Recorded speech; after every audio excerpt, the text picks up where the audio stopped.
ಜಲಸಂಪನ್ಮೂಲ ಸಚಿವ ರಾಮಲಿಂಗಾರೆಡ್ಡಿ ಬಯಲು ಸೀಮೆಯ ಜಿಲ್ಲೆಗಳ ಕೆರೆಗಳಿಗೆ ಮತ್ತು ಕುಡಿಯುವ ನೀರಿನ ಉದ್ದೇಶಕ್ಕಾಗಿ ರೂಪಿಸಲಾಗಿರುವ ಎತ್ತಿನಹೊಳೆ ಯೋಜನೆಯ ಕಾಮಗಾರಿಗಳ ಪರಿಶೀಲನೆ ನಡೆಸಿದರು. ಇಂದು ಅರಸೀಕೆರೆ ಹಾಗೂ ತುಮಕೂರು ಜಿಲ್ಲೆಯ ಗುಬ್ಬಿ ತಾಲೂಕಿನ ಮಾರಶೆಟ್ಟಿಹಳ್ಳಿ ಅರಣ್ಯ ಪ್ರದೇಶಕ್ಕೆ ಅಧಿಕಾರಿಗಳ ಜೊತೆ ತೆರಳಿದ ಸಚಿವರು ಯೋಜನೆ ಪ್ರಗತಿಯ ಬಗ್ಗೆ ಮಾಹಿತಿ ಪಡೆದರು.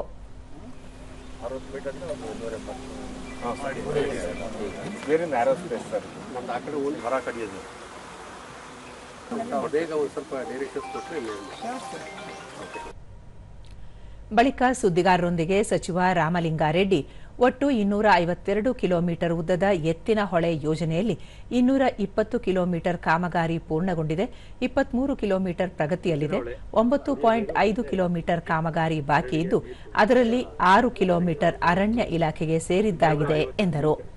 ಮಾರಶೆಟ್ಟಿಹಳ್ಳಿಯ ಬಳಿ 1.9 ಕಿಲೋಮೀಟರ್ ಉದ್ದದ ಅರಣ್ಯ ಪ್ರದೇಶದಲ್ಲಿ ಮರಗಳ ತೆರವು ಕಾರ್ಯಾಚರಣೆಗೆ ಅಡಚಣೆ ಇತ್ತು. ಅರಣ್ಯ ಇಲಾಖೆ ನಿನ್ನೆ ಮರಗಳನ್ನು ತೆರೆಯಲು ಕಾರ್ಯಾದೇಶ ನೀಡಿದೆ. ಮುಂದಿನ 100 ದಿನಗಳಲ್ಲಿ 124 ಕಿಲೋಮೀಟರ್ ಉದ್ದದ ಕಾಮಗಾರಿಯನ್ನು ಪೂರ್ಣಗೊಳಿಸಿ ನೀರು ಹರಿಸಲಾಗುವುದು ಎಂದು ಹೇಳಿದರು.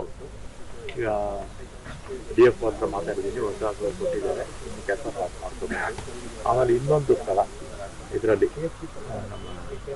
100 ದಿನದಲ್ಲಿ 174 ಕಿಲೋಮೀಟರ್ ವರೆಗೂ ಕೂಡ ಕೆಲಸ ಮುಗಿದು ನೀರು ಕೂಡ ಬಿಡಬಹುದು.